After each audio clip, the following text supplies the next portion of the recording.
자, 녹화했습니다. 자, 두 번째, 이제 납세 의무자를 보게 되는데, 납세 의무자는요, 지금 여기서 보셨던 것처럼 위에 이런 사업자들이 납세 의무자라고 말씀을 드렸었어요.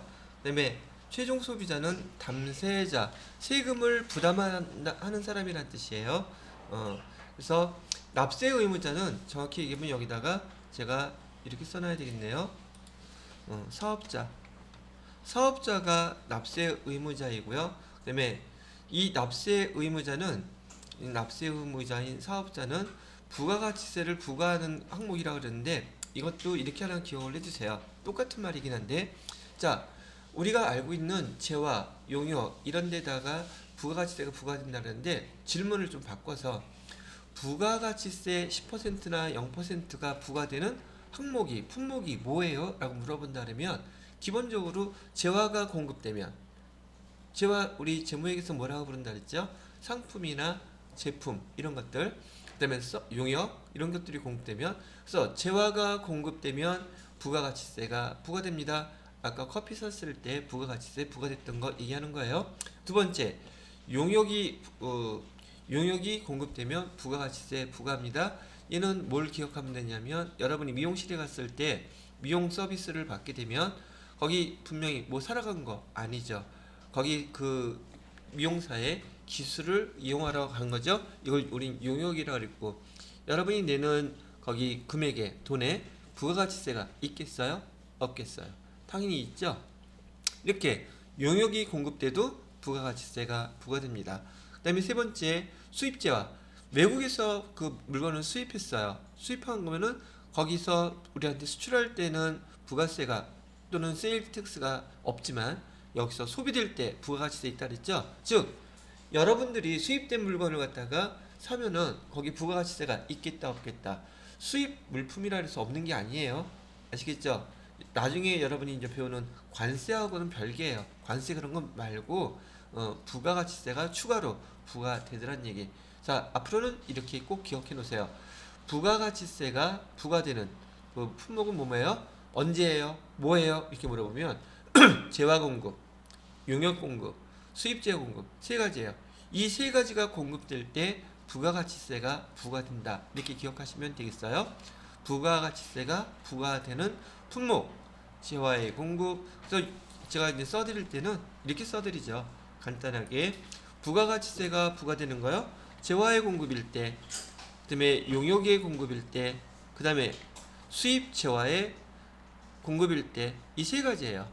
부가가치세가 부과되는 경우. 그런데 결국은 거기 부가가치세 납부해야 되는 사업자는 누가 납세 의무자가 누구냐? 바로 이런 것들을 거래하는 사업자들, 이걸 장사하는 사람들, 그 사람들이 바로 납세 의무자예요. 납세 의무자. 납세 의무자는 누가 납세 의무자입니까? 재화를 공급하는 사업자, 그다음에 용역을 공급하는 사업자, 그다음에 수입재화를 공급하는 사업자가 납세 의무자들이에요. 그러면 여기 납세 의무자라고 써놨지만 납세 의무자 내용들도 가만히 보니까 부가가치세가 부과되는 재화, 용역, 수입재화 얘를 가지고 사업하는 사업자들을 의미하는 거네요. 그렇게 이해하시면 돼요. 아까 얘기했던 재화를 파는 건 우리 상품, 제품 그런 거 생각하면 될 것이고요. 그다음에 용역, 미용사 생각하시면 되실 거고요. 수입재화, 수입물품들 생각하면 되겠죠.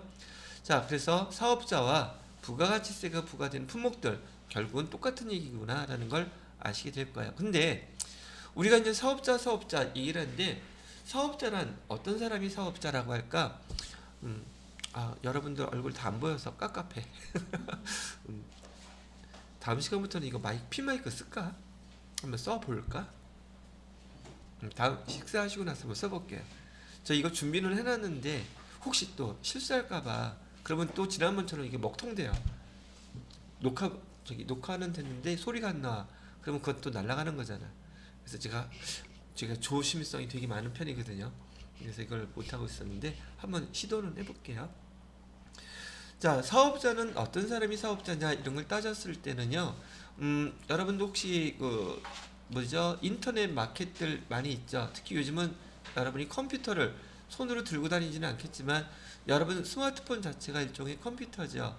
그래서 여기 지금 동네에서 이 당근마켓이라고 들어봤어요? 이용해 보신 분 많이는 없군요. 저 여기 이사 올 때 저희 집 사람이 엄청나게 거기다가 팔았어. 근데 거기 금액이 워낙에 싸. 저기 당근마켓이 뭐의 약자예요? 당신 동네 근처에 뭐 마켓 뭐 이런 거. 이 동네에서만 주로 활성화가 되어 있는 것들을 말하는가 보더라고요. 자, 그렇다면 지혜 씨는 샀어요, 팔았어요? 사기도 했고 판매도 했는데 판매 잘 안 되네요. 무료로 하면 뭐 판매 잘 돼요, 그래도. 무료로 가져가는 거 있으니까. 또 거래해 보신 분 중에서 팔거나 사거나 두 개 다 해보셨어요? 아니면 사기만 하셨어요?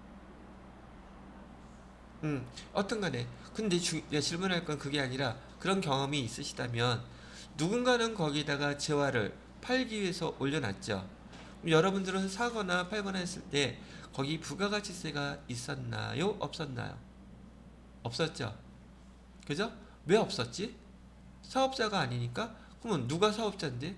어떻게 하는 사람이 사업자인데? 여기 1번, 2번, 3번에 보시면 세 가지 사업자의 요건을 써놨어요. 이런 경우, 이런 사업자가 물건을 사고 팔고 특히 팔 때는 부가가치세 받아 놓으라고 여기 부가가치세법에서 정해놓은 거예요. 그럼 여기에 해당되지 않으면 팔더라도 부가가치세를 낼 필요가 있다 없다? 없다는 얘기겠죠? 자, 어떤 사람이 사업자냐면은 첫 번째예요. 재화 또는 용역을 아까 얘기했잖아. 재화 용역을 공급하는 사람은 사업자다. 근데 조금 전에 우리 당근마켓에서는 분명히 재화를 공급했죠. 지혜씨 뭐 공급했지? 저희 집에 했던 거 올려놓을게요. 얘기를 할게요. 이사 올 때 부피는 뒷담화이 나가는데 우리 거리가 굉장히 먼지라 저 이사 비용만 300에서 350 나왔어. 엄청나죠? 그러니까 걔를 또 버릴 때는 또 돈 내고 버려야 돼. 이런 것들. 돈 그냥 거저 가져가도 고마운 케이스가 되는 거죠.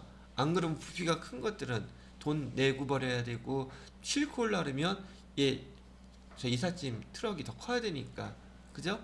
그래서 그 중에 하나가 이제 책장. 새 건데, 새 거라고 하기는 좀 뭐하지만, 여기 이마트나 홈플러스에서 파는 거에 장 큰 거 있죠? 근데 그게 MDF로 만들어져서 비싸지는 않아요. 한 5만원 정도면, 4, 5만원 정도면 사는 건데, 여하튼 3,000원, 5,000원 이렇게 올려놨더니 사가더라고요. 자, 그걸 올려놨다면, 책장은 분명, 재화죠. 그죠? 재화를 공급했으니, 사업자 맞네요. 첫 번째 조건이 사업자는 맞아요. 이 세 가지가 다 맞아야 돼요. 자, 두 번째 보세요. 영리 목적을 불문하고 재화를 또는 용역을 공급하면 사업자래요. 그럼 나는 영리를 목적으로 내가 팔려는 목적으로 올렸으니까 두 번째 것도 해당이 되죠. 당근마켓 올리는 그 개인들이라 할지라도 사업자의 요건에 첫 번째, 두 번째 거는 다 해당이 됐어요. 자, 세 번째 거 사업상 독립성이라는데 일단 기본적으로 사업자가 되기 위해서는 일단 얘가 거기 형태별로 내 사업장이 있어야 돼요. 근데 개인들은 주로 사업장 형태가 없죠. 그래요. 근데 사업을 하더라도 집에서 할 수 있잖아. 그죠? 사업장의 형태 있다고 가정합시다. 두 번째 뭐라고 됐어요? 계속 반복적으로 물건을 팔아야 된대요. 개인들이 1년 365일 계속 반복적으로 팔 물건이 있을까요? 없을까요? 거의 없겠죠? 자, 여기서 사업자가 아니니까 거래에 대한 그 금액, 그 재화를 교환하고 거래하더라도 부가가치세 부과한다, 안 한다? 안 한다는 뜻이에요. 즉, 그런 사람들은 사업자가 아니란 뜻이죠. 이해되셨어요? 계속적으로 반복적으로 해야 된다고 얘기를 했었고요. 그 다음에 독립적으로 해야 된다. 누구한테 소속이 되어서 하면 안 된다는 얘기예요. 누구한테 소속이 되어 있다고 얘기하면은 그 소속, 예를 들어서 여러분이 회사에서 거기 인터넷 마켓 담당하는 담당자로서 회사 거를 갖다가 매일 반복적으로 올려요. 그럼 여러분 개인적으로 올리는 거예요? 회사가 올리는 거예요, 그거는. 그건 회사가 올리는 거잖아. 그죠? 그 사람은 사업자라고 할 수가 없다는 얘기죠. 왜? 그건 회사가 사업자지 개인이 사업자는 아니잖아요. 즉 대부분의 개인들은 사업자 요건 세 번째 거에서 다 해당 사항이 없기 때문에 여러분들이 부가가치세 부과하지 않고 거래를 할 수가 있더란 얘기죠. 그럼 사업자가 어떤 사람이 사업자인지 알겠죠? 세 가지 조건이 있어야 돼요. 외울 사항 아니에요. 이거는 외우는 게 아니라 그냥 이해를 하시는 거예요. 부가가치세법상의 사업자가 되려면 첫째, 재화나 용역 공급, 두 번째로는 영리, 비영리 불문한다 그랬죠. 부가가치세법은요, 영리, 비영리를 불문하기 때문에 국가도 부가가치세 납세 의무 있어요. 그 다음에 지방자치단체, 비영리재단 그런 건 상관없습니다. 거기에 해당이 된다면 부가가치세 납부해야 돼요. 그죠? 영리, 비영리 그런 거 따지지 않는다 그랬어요. 자, 그 다음에 요건 됐고요. 세 번째, 사업상 독립성, 계속적으로 반복적으로 사업장의 형태가 있느냐 없느냐, 요 세 가지가 갖춰져야지 사업자라고 본다. 자, 과세기간 보겠습니다.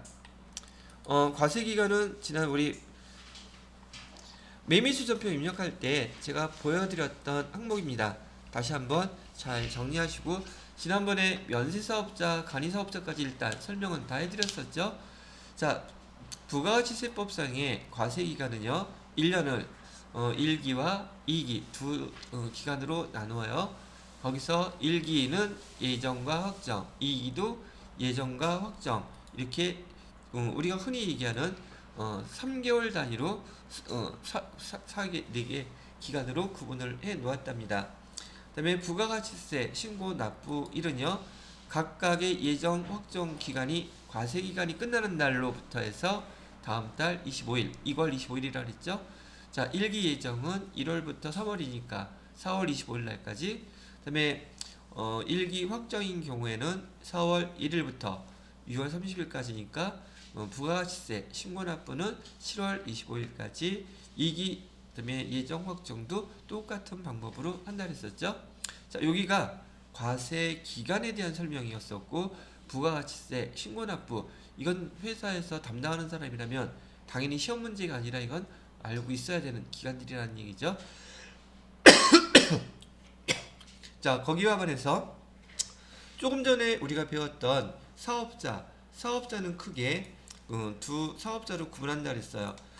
부가가치세라고 하는 세금을 납부하는 사업자와 부가가치세라는 세금하고 상관이 없는 면세사업자, 구분이 확실히 되죠? 자, 다시 사업자는 크게 두 가지로 구분한다 그랬어요.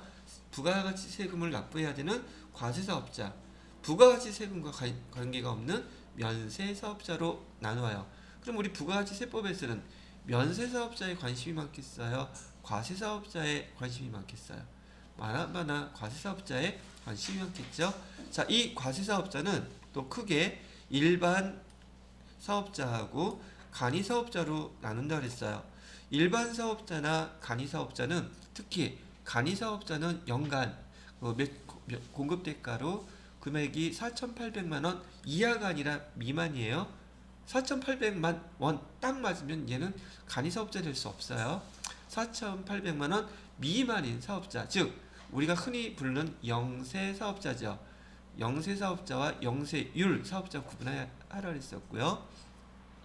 자, 이 간이사업자에 대해서는 세무이급에서 더 자세히 설명이 또 될 부분이 있으니까, 자, 이 과세사업자를 갖다가 일반하고 간이로 구분해 놓았는데, 우리 일반 사업자는 개인사업자, 법인사업자 이렇게 두 가지로 구분을 또 한답니다.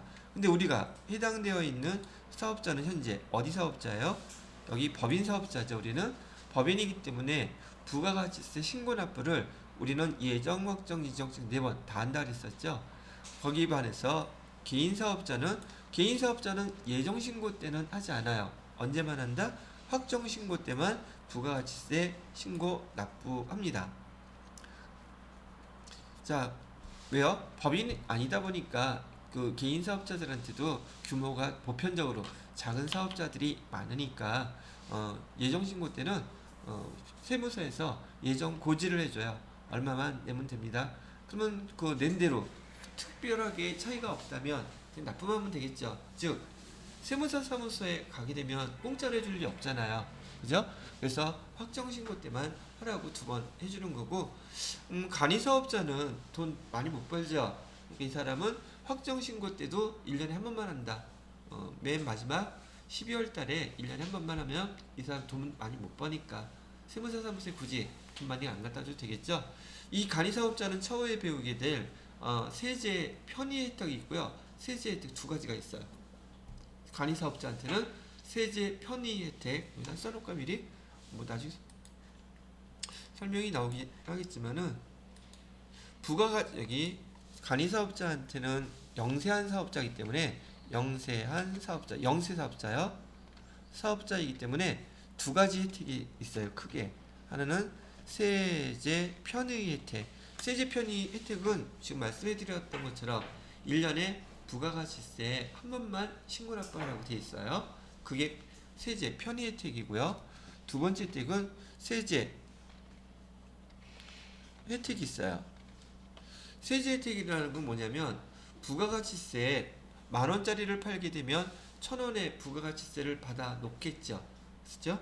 자, 이 간이사업자가 판 재화가 10,000원짜리라고 하면 이 사람이 부가세 예수금 이렇게 1,000원 받아 놓겠지만 이 간이사업자들의 그 부가가치세 계산 방식이 일반 사업자하고 달라요. 그래서 이렇게 부가세 예수금 1,000원 받아 놓았다 할지라도 금액으로 이 사람은 200원만 부가가치세 예수금을 납부하면 돼요. 그럼 800원은요? 예, 국가에서 이 사람은 영세한 사업자니까 부가가치세 10% 세금 받아놨던 것 중에서 800원 정도를 그 사업자한테 줘요. 그거 원래 누구 건데? 국가 건데. 세금이잖아. 세금 1,000원 받은 것 중에서 얼마를 준다? 800원 정도를 갖다가 그 사람한테 줘요. 여기 간이사업자한테.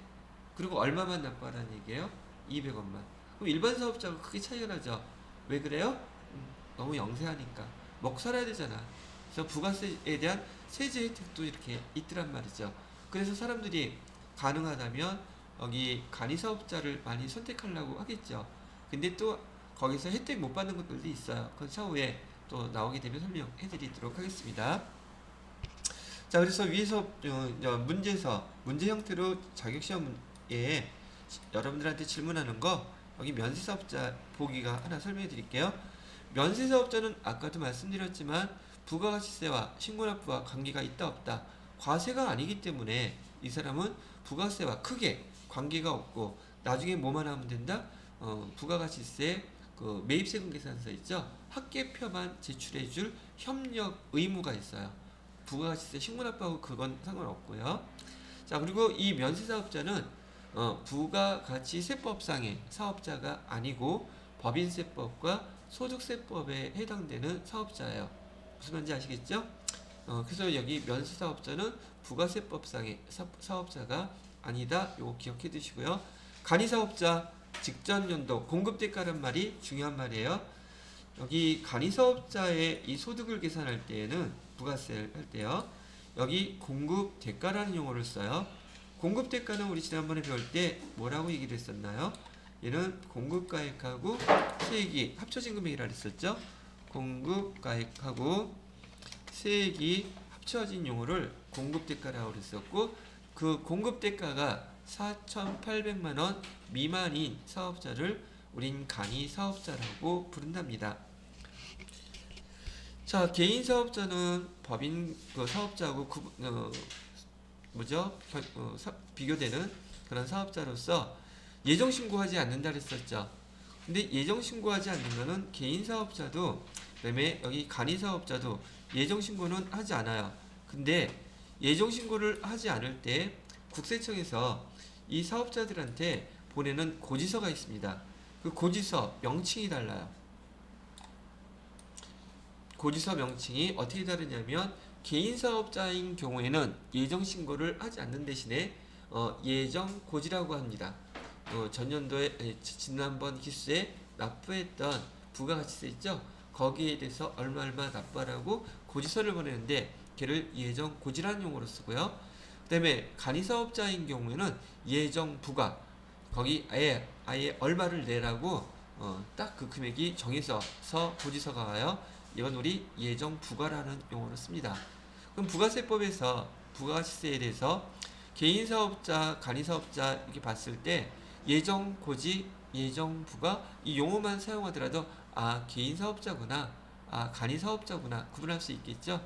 그 다음에 1년에 4번 다 부가가치세 신고한다 그러면 이거 법인이겠구나 구분할 수 있겠죠. 이건 여러분들의 밑바탕에 있는 그 회사에 또는 사업자들에 대한 구분에 대한 일반 상식을 알려드리는 거예요.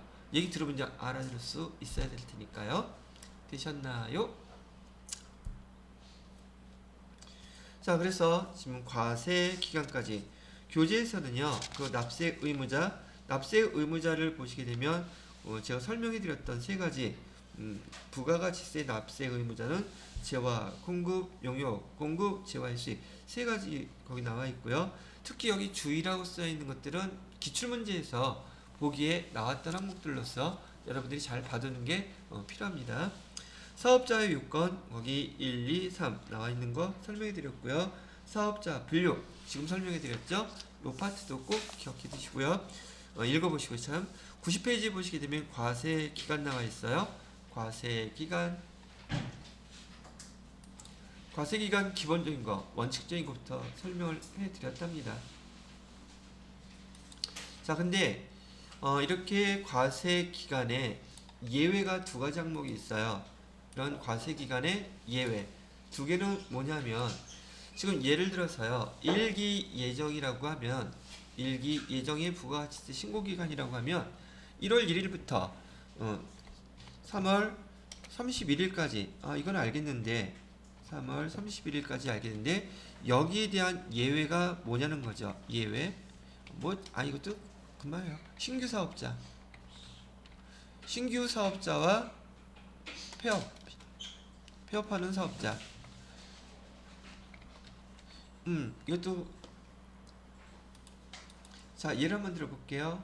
지금 신규 사업자가 신규 사업을 언제 했느냐 하면 2월 5일날 시작을 했어요. 사업을. 그러면 이 사람은 그 부가가치세와 관련돼서는 지금 2월 5일날 사업을 시작했으니까 부가가치세 과세 기간은 1월 1일부터 3월 31일까지겠어요. 사업 시작한 2월 5일부터 3월 30일까지겠어요. 당연히 사업을 그때 시작했으니까 이 사람한테 해당되는 것은 2월 5일부터 되겠죠. 1월 1일부터가 아니에요. 신규 사업자이기 때문에. 그러면 예외죠. 이게 예외고요. 이번에는 폐업하는 사람이 2월 5일날 폐업했어요. 그럼 폐업했다면 이 사람이 2월 6일서부터 3월 31일까지 발생한 거에 대해서 부가가치세 신고할 필요가 있겠다 없겠다? 없겠죠. 이 사람 입장에서는 1월 1일부터 폐업하는 2월 5일까지 그 기간에 대한 것만 부가가치세 신고하면 되겠죠? 이게 예외예요. 설명 들어보면 어렵지 않죠? 여기 세법에 대한 내용들은요. 용어 자체는 처음 들어보거나 낯설어서 어렵다고 생각하실지 모르겠지만 우리 주변에 너무나 흔하게 있는 것들이니까 그 항목들만 같이 연결해서 잘 비교를 해놓고 기억하시면 이해만 하면 되지 굳이 외우지 않으셔도 되실 것 같다는 얘기죠. 교재는 그래도 꼭 읽어보셔야 돼요. 그 다음에 90페이지에 대한 과세기간 설명 끝냈고요. 자, 이번에는 납세지. 그러면 이 부가가치세 신고를 할 때 어디에다가 어느 세무서에다가 부가가치세 신고해야지 돼요. 요게 또 헷갈릴 때가 있더란 얘기죠. 왜 헷갈릴까? 이런 것 때문에 헷갈리더래요. 자, 일단 어디서부터 할까요?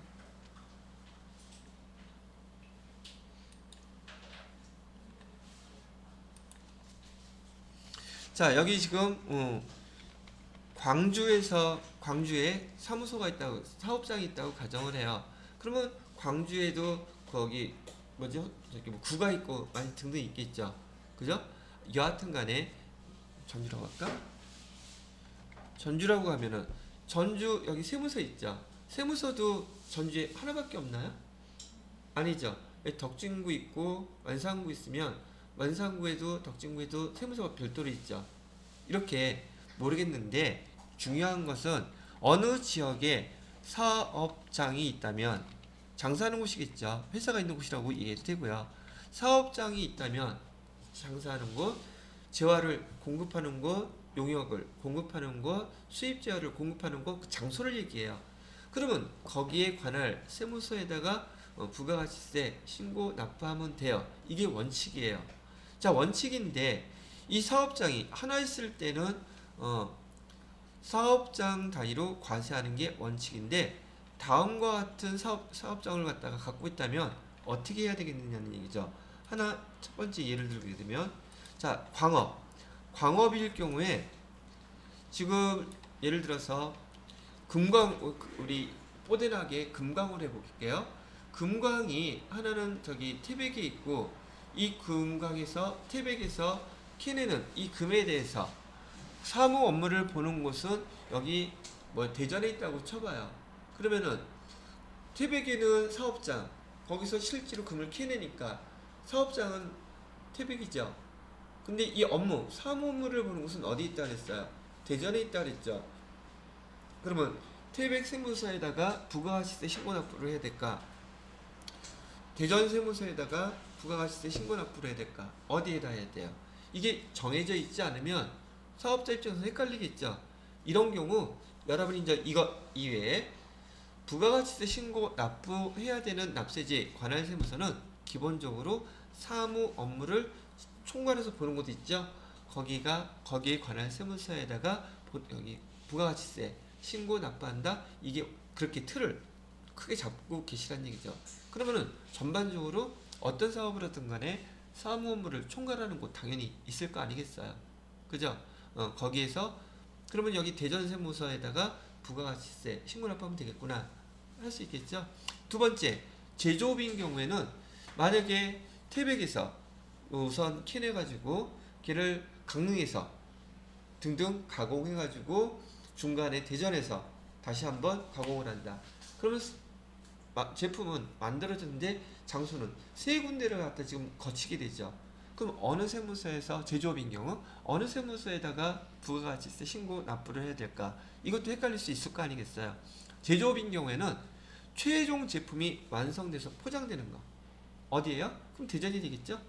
이런 식으로 이것도 정해놓지 않으면 사업장이 이렇게 여러 군데 나누어서 걸쳐서 등등 하다 보면 부가가치세 신고 납부하는 게 어딘지 몰라서 혼선이 많이 빚어지겠죠. 그래서 세법에서는 제조업인 경우에는 뭐라고 딱 명시해놨어요. 최종 제품이 완성되는 거기 관할 세무서에다가 부가가치세 신고 납부하세요. 이렇게 되어 있단 말이에요. 자, 그 다음에 건설업, 운수업, 부동산 매매업. 야, 이것도 모르겠어요. 우리 보통 건설업 같은 경우 한 군데에서만 건설을 하나요? 그 사업체에서 여러 군데 건설할 수 있나요? 그렇게 건설하는 곳 자체가 사업장이에요. 그럼 얘는 전국에 막 널려 있어. 거기 각각 거기 건설하는 건물이 있는 관할 세무서에다가 부가가치세 신고서를 다 나눠서 하기가 힘들겠죠. 그러나 건설업도 그렇고 운수업은 우리 지금 여기 시외버스 터미널이나 고속버스 터미널 가보시게 되면 차가 수시로 많이 왔다 갔다 하죠. 근데 그 차 한 대 값이 거의 억대가 넘어가요. 즉 그 고속버스나 그런 차 하나가 하나의 사업장이라고 보면 돼요. 근데 멈춰 있어요. 계속 전국을 누비고 있어요. 그럼 어느 세무서에다가 부가가치세 신고 납부해야 돼요? 모르겠죠. 여기 건설업도 운수업도 부동산 매매업도 얘 사무 업무를 총괄하는 곳 있겠죠. 거기서 거기 관할 세무서에다가 부가가치세 신고 납부하라는 뜻이에요.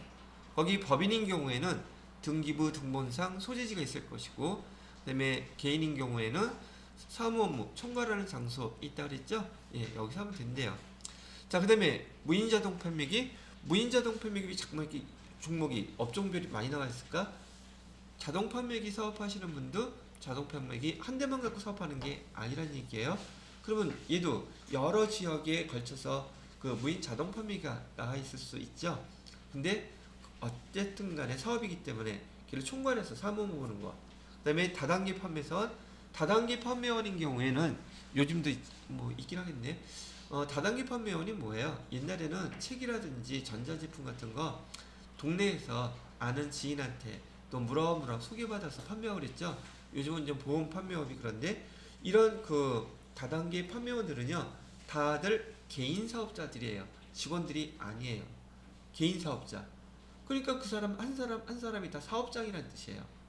그럼 이 사람 장사하는 곳 어디다가 얘도 그 사람이 재화라면 그 다단계 판매원들이 모이는 장소 있죠. 거기 관할 세무서에다가 부가가치세 신고 납부하라고 얘기되어 있는 것들입니다. 그럼 내용도 가만히 들어보면 전반적으로 여러분이 처음 이런 상황을 접해보기는 하겠지만 내용이 이렇게 어렵거나 그런 건 아니겠죠. 자, 납세지 어디 관할 세무서에다가 신고 납부하느냐, 여기 구분할 수 있겠죠, 업종별로. 그죠? 자, 그래서 사업장 원칙은 뭐라 그랬어요?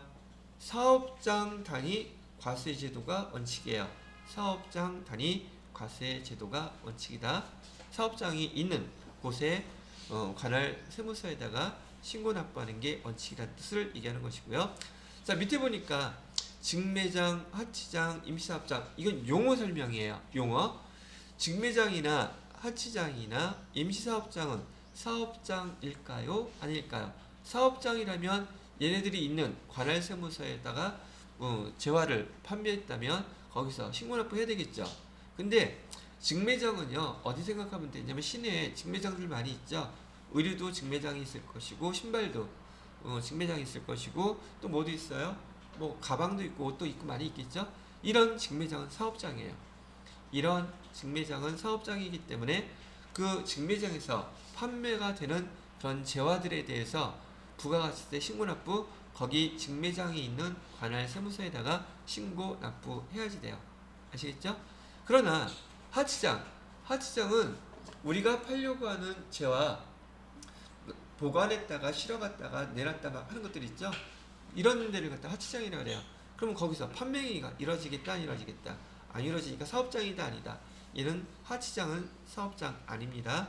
그 다음에 임시사업장 같은 경우는 여기 경기장 같은 데 보면은 거기서 무슨 행사하게 되면 많은 업체에서 나와서 뭐 물건 팔고 그러죠.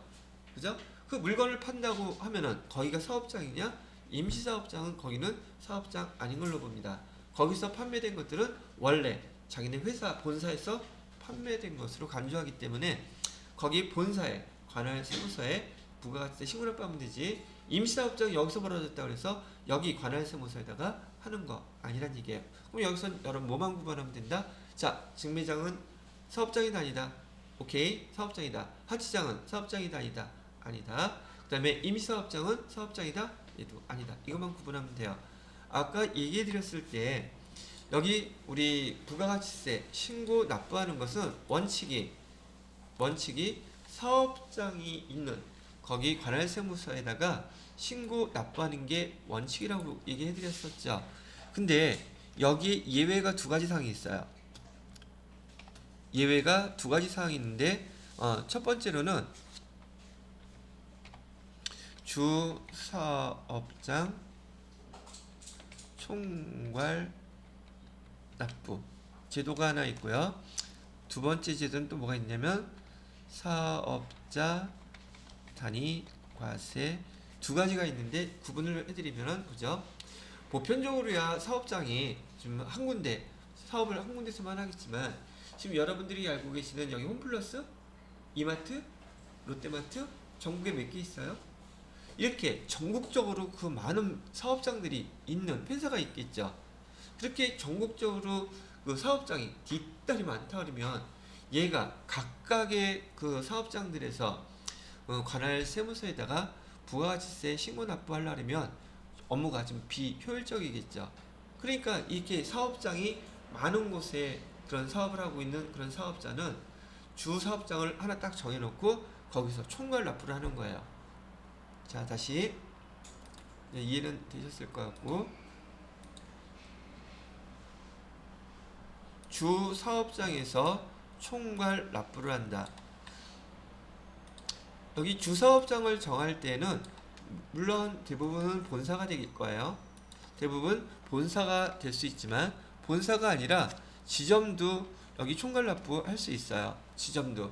예를 들어서 홈플러스인 경우에 서울 본사의 그 본사로 거기서 전국에 있는 매장들, 지점들을 갖다 총괄해서 부가가치세 납부할래요? 예, 오케이.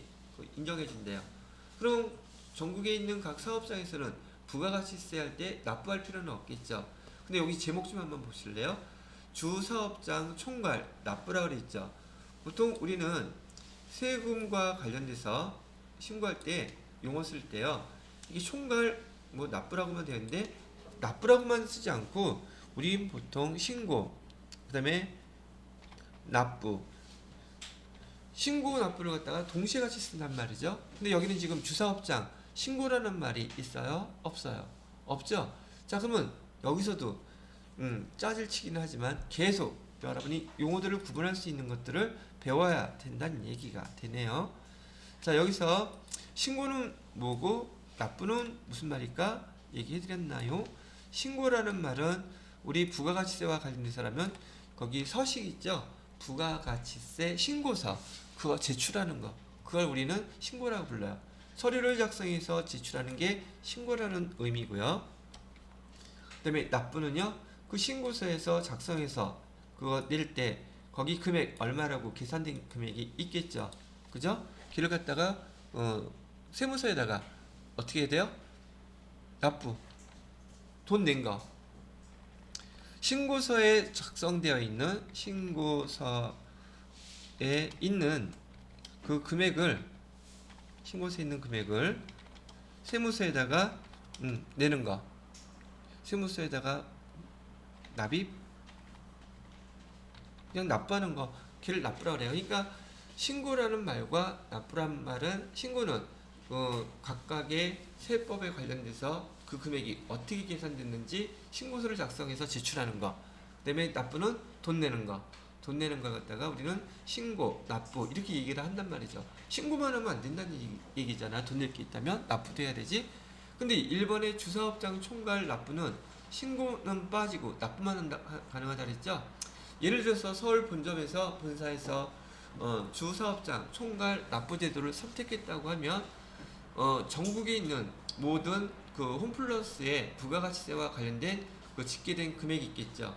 그걸 갖다가 서울에 있는 관할 세무서에다가 부가가치세 납부만 하는 건 할 수 있다는 얘기예요. 그럼 신고는요, 전국에 있는 매장들이 다 관할 그 세무서에다가 각각 서류는 제출하고 돈만 어디서 총괄한다? 본사에서 총괄하는 거예요. 주사업장 총괄 납부 제도는 조금 전에 얘기했던 것처럼 본사에서 총괄할 수도 있지만 만약에 대전에서, 광주에서, 제주도에서 상관없어요.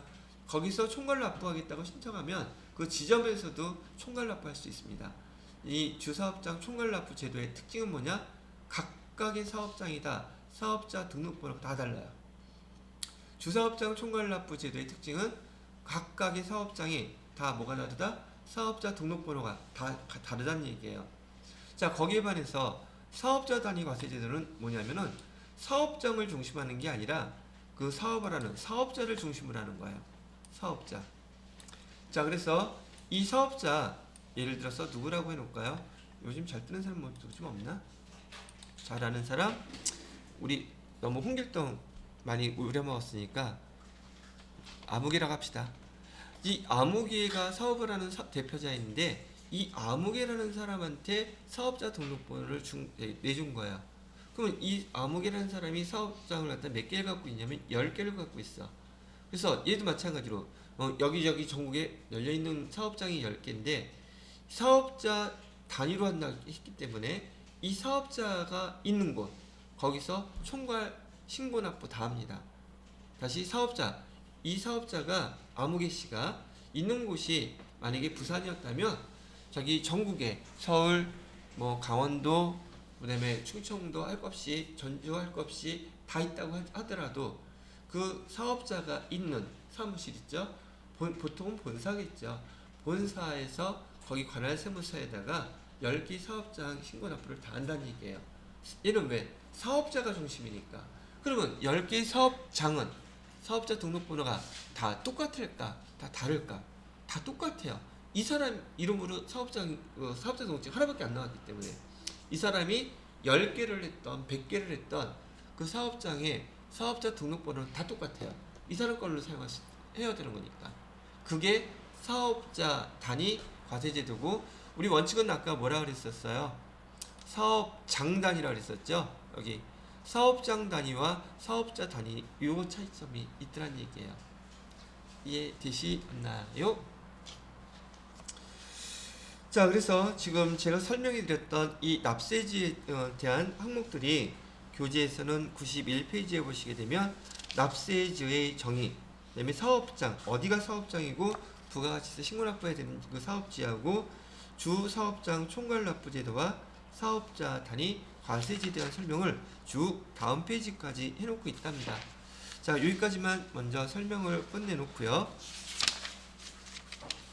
그 다음에 다음 페이지 사업자 등록도 잠깐 보도록 하겠습니다. 93페이지에 보시게 되면 사업자 등록이라고 되어 있는데, 자, 사업자 등록은 보세요. 사업자 등록은 사업 개시일로부터 20일 이내에 한다는 거. 다시 사업자 등록은 나 사업 시작했습니다. 나 사업자입니다. 우리 개인 태어났을 때 주민등록번호가 부여되듯이 사업을 개시하면 그 사업자한테 그 사업자 등록번호가 부여됩니다. 그거 프린트해 놓고 주겠죠. 그럼 우리는 사업자 등록증이라는데 기준이 언제라고요? 사업 개시일로부터 며칠 이내 20일 이내에 사업자 등록증 발급받아야 된다는 얘기죠. 신청해야 된다는 얘기죠. 신청하는데 사업자 등록증은 사업 개시일 이전에도 신청할 수 있어요. 대부분은 사업 개시일 이전에 신청해야지 됩니다. 왜냐하면 사업 개시일 여러분이 여지껏 매입 매출전표 같은 거 입력할 때 세금계산서 발급하고 세금계산서 수취하고 그랬을 때 거기 사업자 등록부 다 있었죠. 이 사람들은 사업자들이기 때문에. 근데 만약에 사업을 하는데 세금계산서 받아야 되는데 부가세 대금 공제 받으려면 사업자 등록번호 있어야 될 거 아니에요. 이거 없으면 그 다 내가 돈 꽁꽁으로 내게 되는데 그러면 안 되겠죠. 자, 그래서 사업 개시일로부터 20일 이내에 사업자 등록은 신청해야 된다. 그 이전에도 신청 가능하고 이후에도 20일 이후에도 가능하긴 하지만 20일 이후에 신청하게 되면 가산세 물어야 돼요. 왜? 법에서는 언제까지 하라 그랬으니까. 사업 개시일로부터 20일 이내에 하라고 되어 있죠. 지나가면 발급은 해주되 가산세 내야 된다고요. 자, 근데 여기서 잘 나오는 문제는 뭐냐면 사업자 등록증을 발급받은 다음에 얘를 갖다 재발급 받아야 되는 경우예요. 그게 이제 시험 문제 잘 나오는 항목으로 여러분들한테 물어보게 되는데, 또 실무에서도 여러분들한테 많이 이거 해달라고 와요. 여기 우리 회사에 뭐뭐가 바뀌었으니까 요즘 수정해서 세금계산서 발급해주세요. 많이 오겠죠.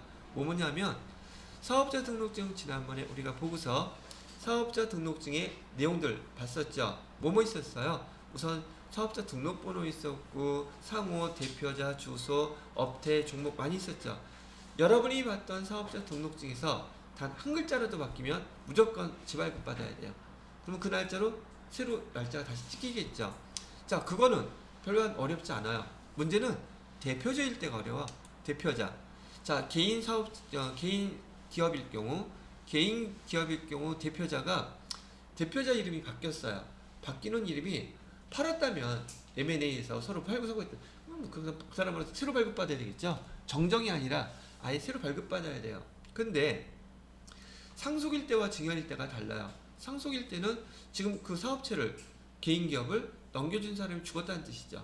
이 세상 사람 아니란 뜻이잖아. 그러니까 이때는 대표자 이름만 바꿔서 재발급 받으면 돼요. 근데 만약에 증여했다면 그 사업체를 증여해준 사람이 부모님이었다면, 아버지였다면 그 대표자 아직 살아있잖아요. 그죠? 그러면 대표자 때문에 그 회사의 대표자가 누군지 혼동될 수 있죠. 그러니까 이거 증여일 경우에는 사업자 등록증을 정정이 아니라 폐업 신고하고 신규로 받아야 돼요. 아시겠죠? 왜? 거기 넘겨준 사람이 살아있으니까. 그죠? 그래서 개인 사업자일 때는 상속일 경우에는 사업자 등록증 대표자 이름 정정해서 받기만 하면 되지만, 만약에 증여일 경우에는 그 면접관 대표자가 살아있기 때문에 아예 폐업을 하고서 새로 신규로 사업자 등록증을 발급받아야 돼요.